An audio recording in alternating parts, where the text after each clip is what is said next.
From MTN News, this is Montana This Morning. It's Memorial Day in Butte, where we honor all veterans who fell in battle. I'll tell you about a special group of veterans that is getting older, and we're losing them every day. And a reunion 20 years in the making. And it's the stuff of mini-series legend. We have that story coming up. 6:32 on this Tuesday. Chet Lehman, Jane McDonald, Matt Elwell with you here. A lovely morning, boy. It looks like even some of the clouds that we had earlier have kind of spread out over the mining city. Lovely. I think the first part of the day is going to be just like this. It's going to be absolutely clear, beautiful. We'll warm things up, and then we'll start seeing some showers develop. There you go. Yeah, Love it. right on cue. Temperatures this morning, 40s and 50s. Pleasant morning, 35. One of our cooler temperatures out toward West Yellowstone to start the morning. Stop this at the noon hour. You start to see some showers developing out across parts of the area, but I think it's the mid and late afternoon, early evening that hold the best potential of heavier downpours on into right around sunset, and then things should die off. Gorgeous morning. It looks like our temperatures topping out near the 70-degree mark, often on showers for the next few days. I'm going to break down that longer term forecast. It looks fairly wet. We'll talk about the big cool down on the way in just a few minutes. All right, thank you very much, Matt. 6:33, Butte honored its veterans in an emotional ceremony at the Civic Center. Yeah, our John Amy was there to talk with a few who served during the Vietnam War. Here at the Mount Moriah Cemetery in Butte, they put out the flags to honor the American Civil War veterans on Memorial Day, a day we remember all fallen troops who died in battle. And in Butte, there are many Vietnam veterans, a group that is aging, and unfortunately, we're losing more and more of them every day.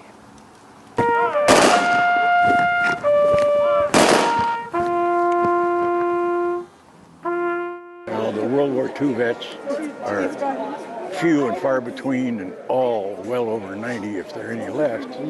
And the Vietnam vets are now, the youngest Vietnam vet around is 67 years old. I'm 80, so, you know, it's a matter of time. Ringsack, who served as a captain in the Vietnam War, spoke during Butte's Memorial Day ceremony in the Butte Civic Center. He recalled a 19-year-old soldier under his command who he saw killed right before his eyes. I think about that young man all the time, but, you know, it's in the back of your mind forever, and it still bothers me now, and now I'm the old man. America,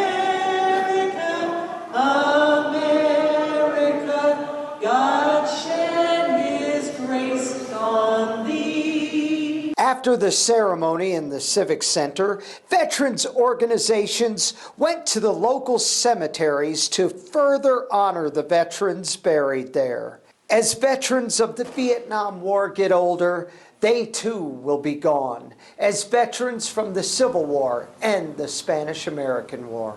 58,000 Vietnam, over 58,000 Vietnam veterans lost their lives in Vietnam. So, and I appreciate, hopefully everybody else appreciates the sacrifices made. In Butte, John Amy, MTN News. A day to honor and remember. Absolutely true. Definitely. Now moving on to the national scene. This is kind of an interesting story. It's now a crime to share certain deepfakes on social media. Now deepfakes are images, videos, or audio recordings that may have been altered many times with artificial intelligence. In fact, late last week, Minnesota's governor signed a bill that specifically targets deepfakes meant to influence elections or violate someone's privacy. Chris Stewart spoke with the lawmaker behind that bill. Maybe you've seen a video on social media of a political figure saying something that in reality they didn't. That's the kind of deepfake that lawmakers in Minnesota are targeting with this legislation. It makes sharing non-consensual, sexually explicit deepfakes and deepfakes that are meant to influence the political process within 90 days of an election a criminal offense. Sharing those kinds of images could mean up to 5 years in prison or a $10,000 fine. Minnesota isn't the first state to try and regulate deepfake images. Other states like Texas and Virginia have passed laws as well. I spoke with Minnesota State Senator Erin May Quaid, who sponsored the bill in her state. She says it is important to note that this targets deepfakes that are purposely meant to misinform or cause harm. What we're trying to make non-existent are people making people do sex acts and sexual things that they never took place in, that they never took part of, and then to try to not influence an election. So, for example, if I made a deep fake of our governor with his face superimposed with our former governor, Jesse the Body Ventura, doing like a body slam at a WWE, I think people would know that that didn't happen, right? That's not the kind of deep fake we're trying to regulate. It's important to note that this bill received widespread bipartisan support in the Minnesota State Legislature.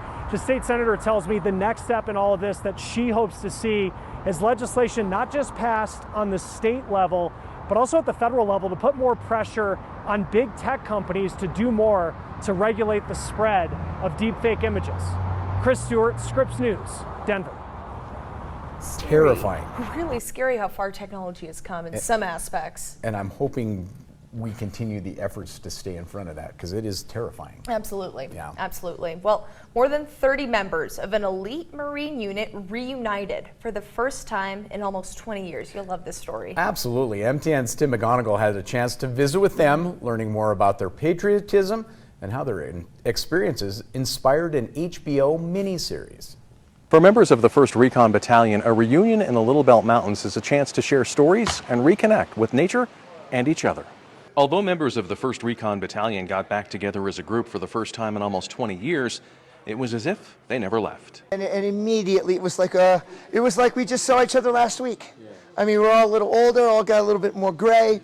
We all have kids now. It's reconnecting with loved ones. I mean, truly, these are my brothers. It's a bunch of brothers I thought I'd never have, and I do, extended family.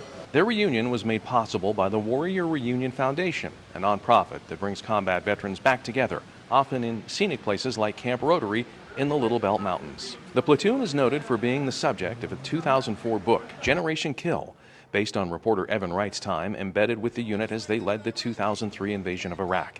Later made into an HBO miniseries of the same name. This is a writer who's getting in bed with us. He's from Rolling Stone, so be gentle. Among the stars of the miniseries was Sergeant Rudy Reyes, who starred as himself. The mission was to get to Baghdad and cut the head off the snake, and any way we could. It was a demolition derby meets, gumball rally with weapons. For the Marines, the weekend included a hike in Sluiceboxes State Park, as well as chopping firewood for future campers. But at the center was a chance to rekindle the genesis of a brotherhood. Something forged in combat and high stress at a young age, and now we're seeing each other 15 to 20 years later and seeing pictures of kids. I don't think any of us thought we would have lived through anything that we did, and here we are still kicking, and most of us anyway, and especially over this weekend, Memorial Day weekend, and shared beers and stories about the ones that didn't make it back. Lily says amazingly the platoon only lost one from that time frame, but others died in subsequent deployments. These days, Reyes works with an ocean conservation company called Force Blue, rebuilding coral reefs with teams of special operations commandos. He says reunions like these are important, not just for the camaraderie, but the healing. It's so extreme. The men here and myself, we've had to fight and kill the enemy. We've lost some of our brothers as well over the years. We are now losing some brothers to suicide. It's a grave maturity that one receives. Jason Lilly got out of the Marine Corps in 2011, later working for the State Department and the CIA. He now co-hosts a podcast called Savage Actual.